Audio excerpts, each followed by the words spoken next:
Elevemos o nosso pensamento a Deus, guardemos Jesus em nossos corações e recebamos da espiritualidade amiga luz de bênçãos, de paz, de amor e de serenidade. Fermento espiritual. Não sabeis que um pouco de fermento leveda a massa toda? Paulo 1 Coríntios, capítulo 5, versículo 6. O fermento é uma substância que excita outras substâncias, e a nossa vida é sempre um fermento espiritual com que influenciamos as existências alheias. Ninguém vive só. Temos conosco milhares de expressões do pensamento dos outros e milhares de outras pessoas nos guardam a atuação mental, inevitavelmente. Os raios de nossa influência entrosam-se com as emissões de quantos nos conhecem, direta ou indiretamente, e pensam na balança do mundo para o bem ou para o mal, e pesam. Nossas palavras determinam palavras em quem nos ouve, e toda vez que não formos sinceros, é provável que o interlocutor seja igualmente desleal. Nossos modos e costumes geram modos e costumes da mesma natureza em torno de nossos passos, mormente naquelas que se situam em posição inferior à nossa, nos círculos da experiência e do conhecimento. Nossas atitudes e atos criam atitudes e atos do mesmo teor enquanto nos rodeiam, porquanto aquilo que fazemos atinge o domínio da observação alheia, interferindo no centro de elaboração das forças mentais de nossos semelhantes. O único processo, portanto, de reformar edificando é aceitar as sugestões do bem e praticá-las intensivamente por intermédio de nossas ações. Nas origens de nossas determinações, porém, reside a ideia. A mente, em razão disso, é a sede de nossa atuação pessoal onde estivermos. Pensamento é fermentação espiritual. Em primeiro lugar, estabelece atitudes. Em segundo, gera hábitos. E depois, governa expressões e palavras por intermédio das quais a individualidade influencia na vida e no mundo. Regenerado, pois, o pensamento de um homem, o caminho que o conduz ao Senhor se lhe revela reto e limpo. Assim seja.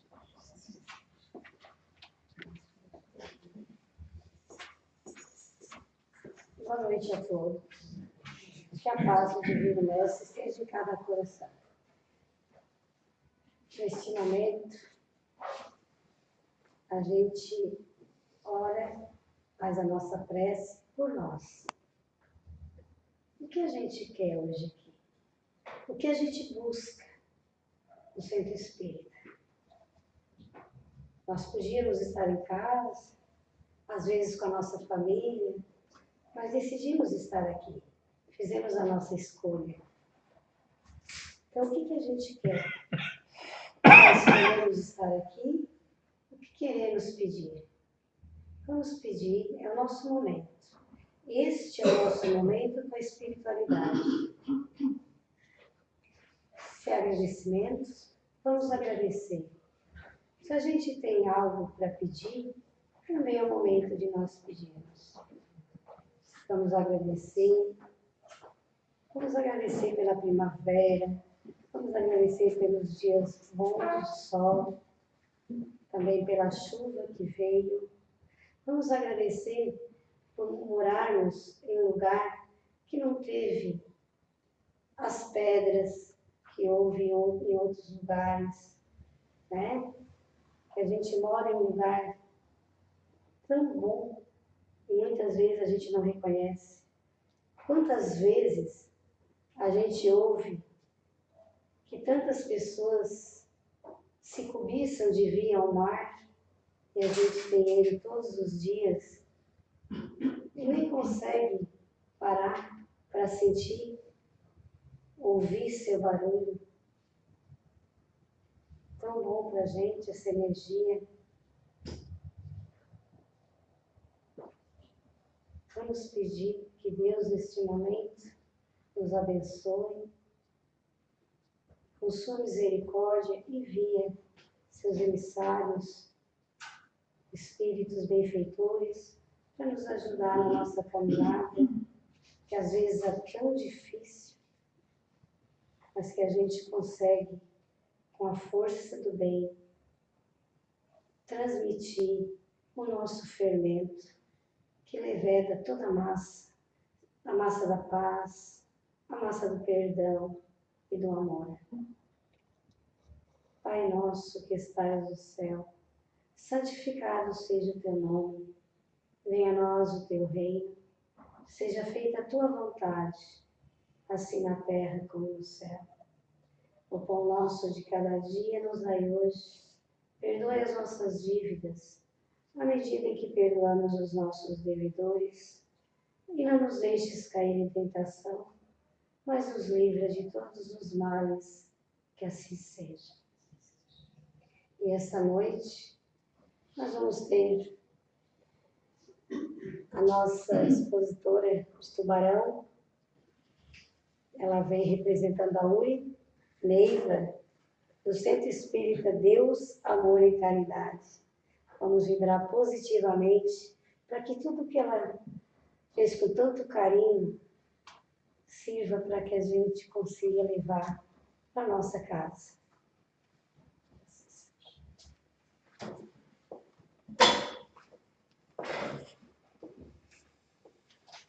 Uma boa noite a todos. Boa noite. Que a paz do Divino Amigo Jesus esteja em nossos corações. Jesus disse que nem só de pão vive o homem, mas especialmente da palavra de Deus. Então é muito bom nós nos encontrarmos reunidos neste ambiente onde viemos nos alimentarmos, com esta consciência de que não somos esse corpo, né, que temos que alimentar, trabalhar muito para provê-lo, mas somos espíritos que temos sede, fome de um alimento diferenciado. Então, que possamos todos nós, aqui reunidos, encarnados, desencarnados, nos alimentarmos e sairmos daqui fortalecidos, levando em nossas almas essa força, esse fermento que vai nos fazer com que nós possamos crescer em nossas vidas e crescer na vida espiritual. O tema que foi destinado pela URI, né, que nos incumbiu de falarmos na noite de hoje aqui para os irmãos, é sobre a missão de Allan Kardec e a missão do Espiritismo. Vamos rever um pouquinho da história da doutrina espírita, o contexto histórico da época em que muitas ideias, muitos homens com ideias diferenciadas e preparados para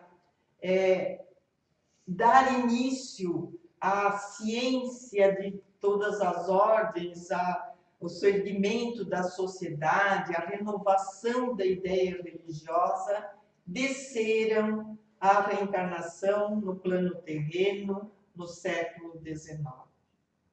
E foi aí que também veio um espírito com uma tarefa diferenciada, que seria trazer o Consolador que Jesus havia nos prometido.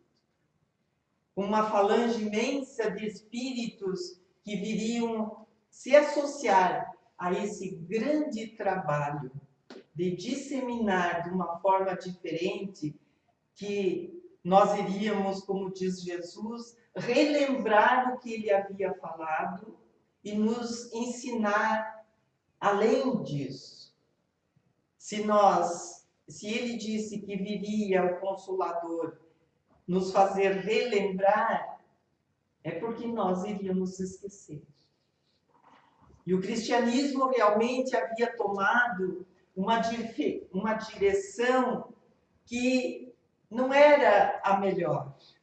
E muitas guerras, muitas atrocidades, muitas coisas foram realizadas em nome de Jesus e que trouxeram grandes sofrimentos para a humanidade.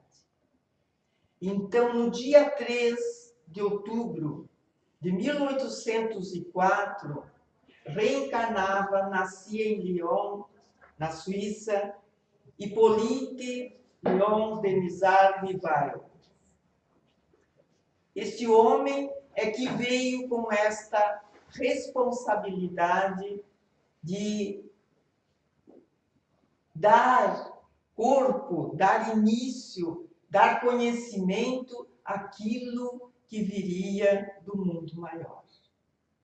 E para resumirmos essa questão, porque a história do Espiritismo estudamos no início, dos nossos conhecimentos espíritas, nós já vamos pular alguns anos. A missão deste homem foi muito grande, de Hippolyte. Ele, em 1854, um estudioso que era da doutrina, aliás, do magnetismo, acostumado com o movimento das coisas, da matéria, com a força do pensamento, ouviu falar de mesas que giravam, de cestas que também davam saltinhos e que podiam transmitir respostas. Quando ele ouviu este convite que foi feito a ele por um grande amigo, ele não deu muita atenção a isso, porque ele sabia que pelo magnetismo o movimento poderia acontecer. Mas quando insistiram, dizendo que estas mesas respondiam e que manifestavam uma inteligência, ele viu nesta possibilidade, nesta situação, algo mais sério. Aquilo que poderia trazer para ele o desvendamento dos questionamentos que ele trazia desde a infância. E ele então foi assistir uma reunião, porque as pessoas faziam reuniões com as cestinhas falantes, dançantes, como brincadeiras para questionar os espíritos, era um passatempo. E já em 1855, ele começa o estudo daqueles fenômenos para chegar a tudo isso que nós temos hoje, o corpo doutrinário. E no dia 18 de abril de 1857, nasce Allan Kardec. Mas Allan Kardec não nasceu do dia 13 de outubro. Dia 13 de outubro nasceu o homem Hippolyte Léon Denisard Rivail. Mas o pseudônimo que foi orientado pelo seu guia espiritual, o nome que ele daria, que ele assinaria nas obras dos espíritos, porque não eram obras dele, nasceu junto com a obra do Livro dos Espíritos, que foi lançado no dia 18 de abril de 1857. Então, fazemos aqui uma brincadeira dizendo, e realmente, quando nós pensamos, o nome Allan Kardec era desconhecido da sociedade. E o nome Hippolyte Léon Denisard Rivail era conhecidíssimo. Ele era um homem de ciência, um educador, autor de muitas e várias obras da educação.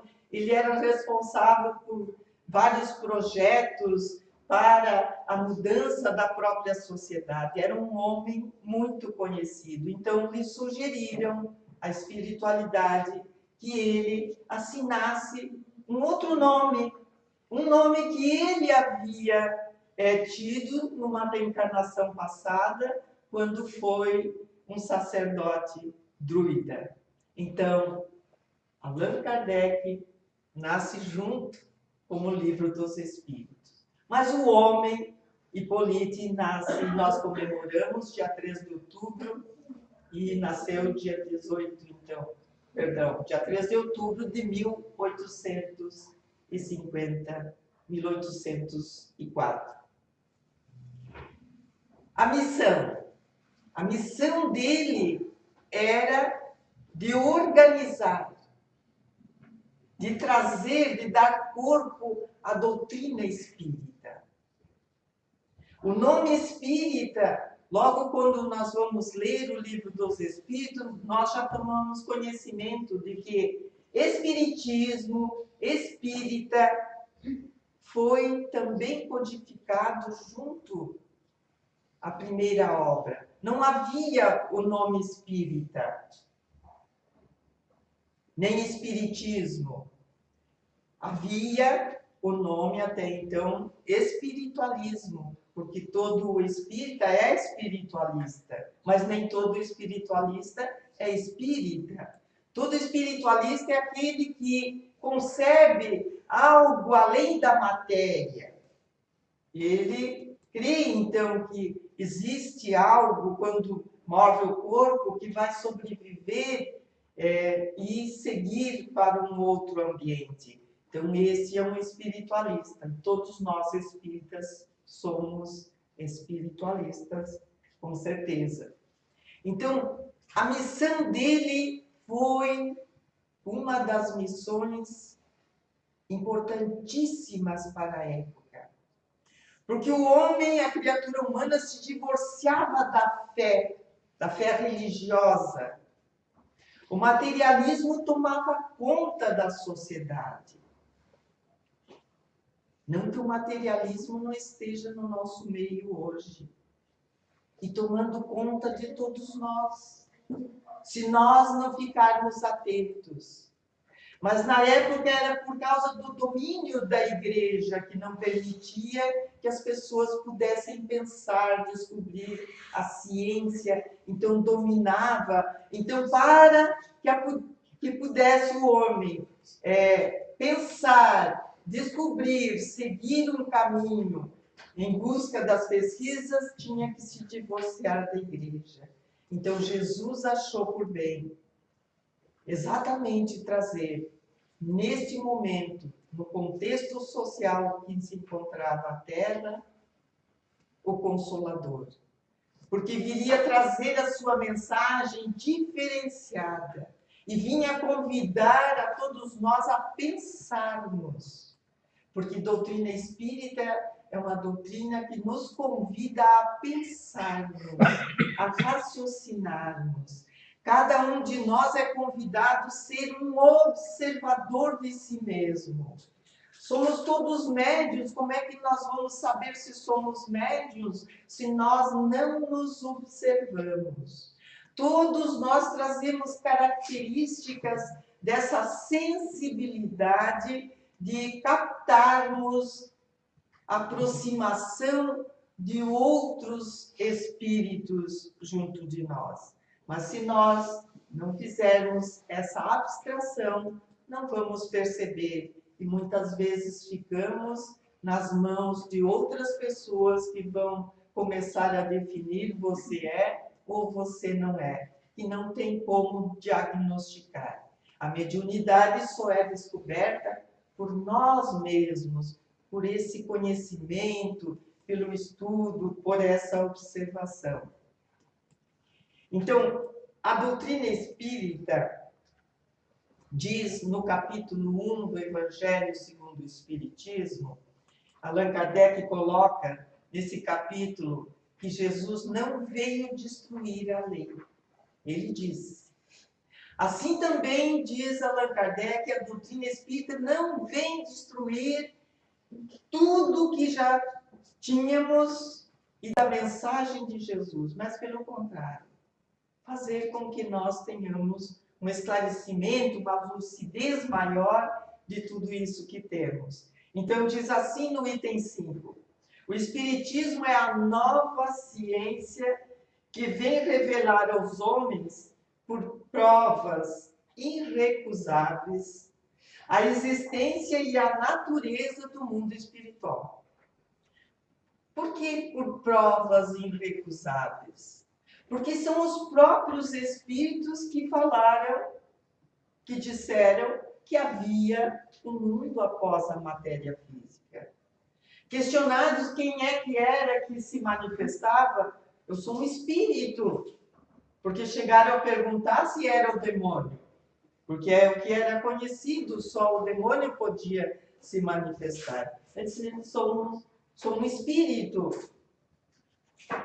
Fui um homem aí na Terra, assim como sois agora. Então a doutrina vem, o Espiritismo é uma ciência nova. E, então, como toda ciência deve ser por nós estudada para podermos compreender. É necessário. Então ela vem nos trazer esse conhecimento da natureza do mundo espiritual, não mais como uma coisa sobrenatural, mas, ao contrário, como uma das forças vivas e incessantemente ativas. Incessantemente ativa. Nós não aprendemos lá no Livro dos Espíritos, na questão 459, que Allan Kardec pergunta à espiritualidade, influem os espíritos em nossos pensamentos e em nossos atos? O que eles respondem? Influem muito mais do que possamos nós imaginarmos. Ao ponto que muitas vezes são eles que nos dirigem. Aqui cabe uma explicação quando diz muitas vezes são eles que nos dirigem, quando nós não estamos com os nossos pensamentos elevados ou caímos em pensamentos que não são de acordo com a lei do amor que Jesus veio nos ensinar. Aí os maus passam a nos influenciar, a nos sugerir em nossas mentes o que devemos fazer. E se nós não formos esses observadores, atentos, vigilantes, como informa Jesus, nos ensina, nós vamos ser dirigidos por esses espíritos. Porque os bons não nos dirigem, eles nos sugerem. Quando alguém quer dirigir o outro, não é um bom espírito. Ele quer dominar o outro. E toda a dominação não vem de espíritos elevados, mas sim de espíritos ainda imperfeitos. Então, estejamos atentos também para ouvirmos as sugestões do nosso anjo de guarda, dos nossos espíritos protetores, nossos espíritos familiares, para não cairmos nessa direção que os espíritos vêm, muitas vezes, querer nos impor. Temos que estarmos atentos. No livro Parnaso de Além-Túmulo, que é uma obra, a primeira obra, aliás, psicografada pelo nosso saudoso Chico Xavier, nós vamos encontrar 14 poetas que vieram escrever através da sua mediunidade. Ele ainda praticamente um menino, e recebe, e foi consagrada essa obra, uma das maiores obras, e muitos até estudiosos afirmam que se o Chico Xavier não fosse espírita, estaria na Academia Brasileira de Letras. Mas ele sempre afirmou que não era dele. E pela sua cultura de menino, por tudo que aqui está inserido, dos poetas, a profundidade dos poemas, das letras, ele não teria condições por ele mesmo de escrever. Nós vamos encontrar, então, nessa obra, Parnaso, um poeta chamado Casimiro Cunha. Ele é um brasileiro, natural de Vassouras, no Rio de Janeiro, e ele ficou órfão aos 7 anos de idade. Aos 14 anos, ele, através de um acidente, veio a perder uma vista. Ficou cego de um olho. Aos 16 anos, ele perdeu a visão do outro olho. Ele encontrou a doutrina espírita. Mais tarde veio a casar-se com uma pessoa que muito o ajudou, inclusive para que ele pudesse grafar os seus poemas. Ele deixou muitas obras que não foram, enquanto ele viveu, reconhecidas. Ele teve apenas o primário de educação formal, mas era um grande espírito. Casou-se, tiveram 2 filhos, e o filho homem desencarnou ainda jovem. Uma pessoa que podemos ver que passou por muitas situações doloridas. Podemos perceber, através da rápida passagem de vista, de pensamento por esse espírito, que ele muito enfrentou. E desencarnado, ele transmite um poema através, então, do Chico, falando do Espiritismo. E ele diz assim: Espiritismo é uma luz, gloriosa, divina e forte, que clareia toda a vida e ilumina após a morte.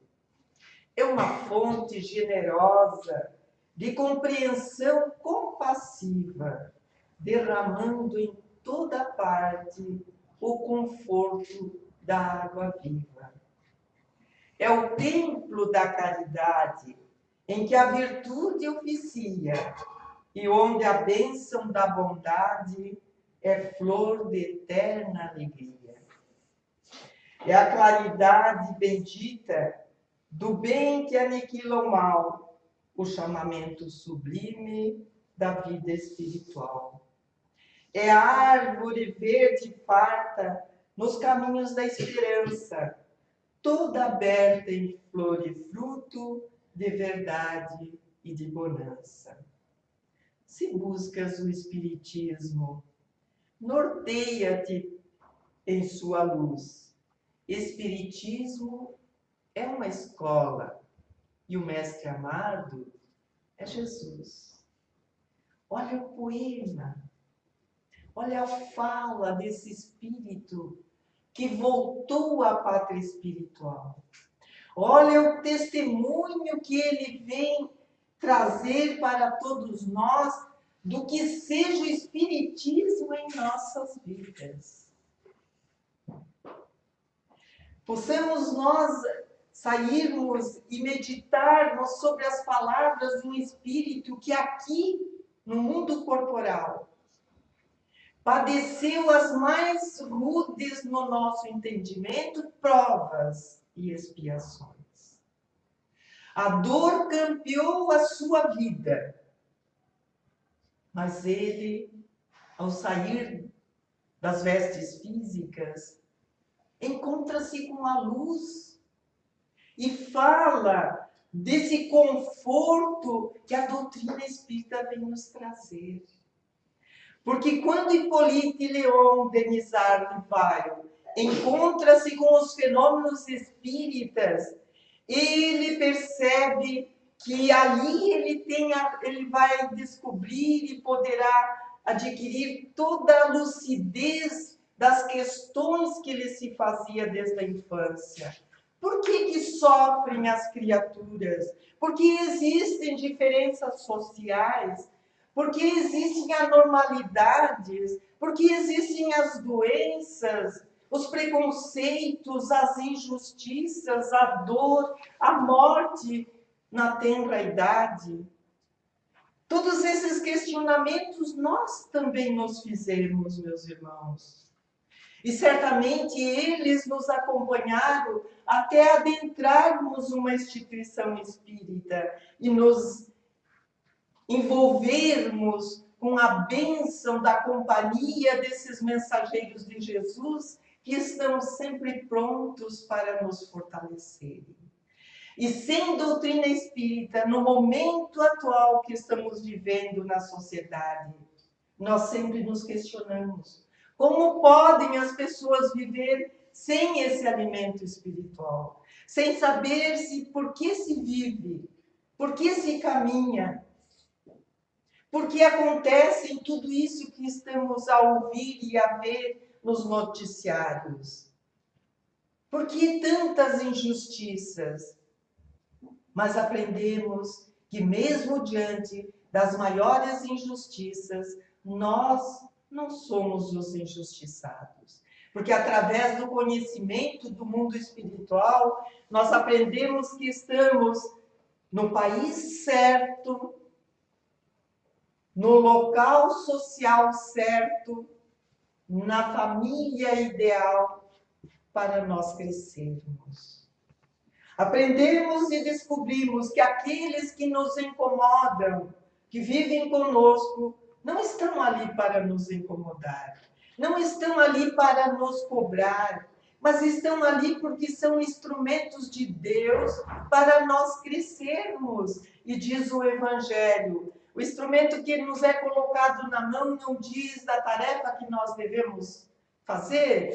Se nos colocam nas mãos uma enxada, não nos diz que nós devemos cavar. Uma faca não diz que nós devemos cortar. Então, aqueles que formamos a família e temos conosco os espíritos difíceis de lidarmos, que exigem de nós o perdão, a paciência, a fraternidade, enfim, exigem de nós todo esse conhecimento que vai nos levar ao conhecimento e ao desenvolvimento, aliás, das nossas virtudes. Não são eles nossos instrumentos? Com certeza, mas nós não pensamos assim. Então, para que possamos pensarmos nessas questões, nós temos que, durante o nosso dia, guardarmos um espaço de tempo para pensarmos em nós como espíritos que somos. E não somente pensarmos no desenvolvimento, na aquisição das coisas materiais. É onde nos tornamos materialistas, porque vivemos só para a materialidade. E muitas vezes guardamos o último fio das nossas forças para uma prece.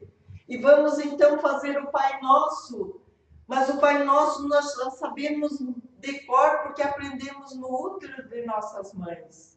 E quando chegamos no meio do Pai Nosso, nós já dormimos. Nem a prece nós meditamos. Nem uma prece pensada, nem um pensamento de gratidão a Deus, como se referiu nossa irmã, ao iniciar o nosso trabalho aqui, temos tantas bênçãos em nossas vidas. Mas nós só somamos as coisas negativas. Mas nos sugerem os Espíritos que façamos então duas listas das coisas ruins e das coisas boas. E surpreendentemente nós vamos ver que as coisas boas são em muito maior número. Porque nós somos filhos de Deus, de um Deus de amor, de bondade, de misericórdia, de justiça. Mas quando desconhecemos e temos problemas de compreender por que Jesus teria dito bem-aventurados os que sofrem. Se é tão difícil sofrermos, é tão difícil passarmos por situações tão doloridas, injustamente, muitas vezes, para a nossa vida atual. Se nós não tivermos esse conhecimento de que somos espíritos viajores, reencarnados neste plano, e Não sabemos o momento em que vamos voltar para a nossa pátria espiritual. Quando temos esses conhecimentos que esses mensageiros, esses missionários, especialmente Allan Kardec, veio nos legar, nós realmente nos confortamos. Por isso disse Jesus, eu enviarei um outro Consolador. Sabia ele que nós iríamos ainda passar por grandes dores, grandes sofrimentos.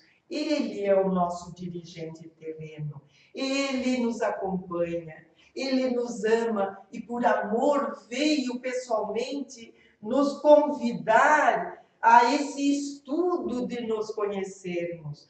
Tudo que a doutrina espírita nos ensina, Jesus ensinou através das suas parábolas, dos seus ensinos, mas ficaram ainda velados, porque os ensinos de Jesus, eles são para a eternidade.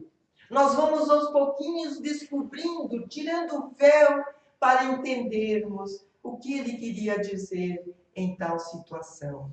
E bem-aventurados os aflitos, no entendimento que temos hoje, que se hoje passamos por aflições, é porque nós estamos crescendo.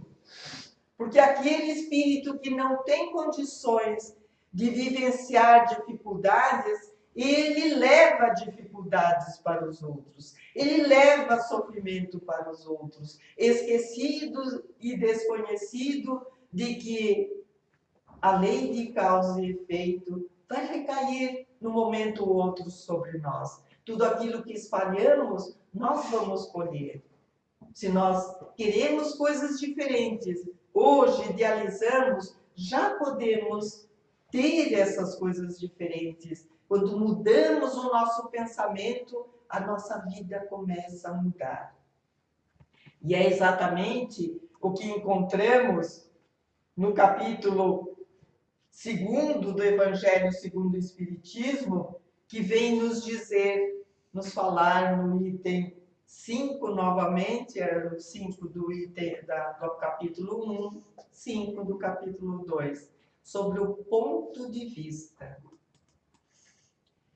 Nós chegamos no conhecimento espírita com um ponto de vista. E ao passarmos a conhecer a doutrina espírita, nós mudamos o nosso ponto de vista sobre a vida, sobre a situação na qual nós estamos inseridos. Nós mudamos o nosso ponto de vista em vermos o mundo, de vermos as pessoas, porque passamos a nos reconhecermos como espíritos imortais. Nós não vamos findar no túmulo. O túmulo não é o fim da nossa caminhada, mas é o começo, o recomeço da vida maior, da vida espiritual. Aqui no corpo nós ficamos como cegos, porque pouco deslumbramos do mundo maior, porque essa cegueira nos envolve e todo o sistema colabora para que a gente seja ou busque cada vez mais as coisas materiais. Não que não devemos buscar, porque é através dessa busca que nós crescemos. Mas não deve ser só esse o nosso objetivo, só esse o nosso esforço, mas sim o esforço de buscarmos as riquezas que Jesus falou, que os ladrões não vão roubar, que a traça não vai roer e que a ferrugem não vai corroer. Essa riqueza nós vamos levar conosco. Assim como trazemos aquilo que já adquirimos em outras existências. Então, o ponto de vista diz assim: a ideia clara e precisa que se faz da vida futura dá uma inabalável fé. E essa fé tem consequências imensas sobre a moralização dos homens quando muda completamente o ponto de vista. Então, por se desconhecerem, as pessoas praticam atrocidades, porque não sabem o que são. A ignorância é que leva à maldade. E nós, para que não venhamos a fazer com que a maldade ganhe força, devemos nos unirmos na oração. Todos nós que temos mudado esse nosso ponto de vista de vermos o mundo, de nos enxergarmos, devemos orar. A oração é uma força grandiosa. A oração pode nos ajudar na mudança de nós mesmos e podemos colaborar para que outras pessoas também possam mudar. Meus irmãos, esta era a mensagem que estávamos incumbidos de trazermos nesta noite. Que possamos termos nos alimentado um pouco mais e que possamos fazer com que esse alimento que aqui, neste ambiente, nós adquirimos, nós façamos com que ele não se esvaia em nossas almas, que nós multipliquemos, que nós busquemos sempre a fonte generosa, que nunca desfalece, que está sempre a nos fornecer tudo aquilo que nós precisamos. Foi uma alegria nos encontrarmos entre os irmãos e muita paz a todos. Um prazer enorme estarmos aqui. Muito obrigada.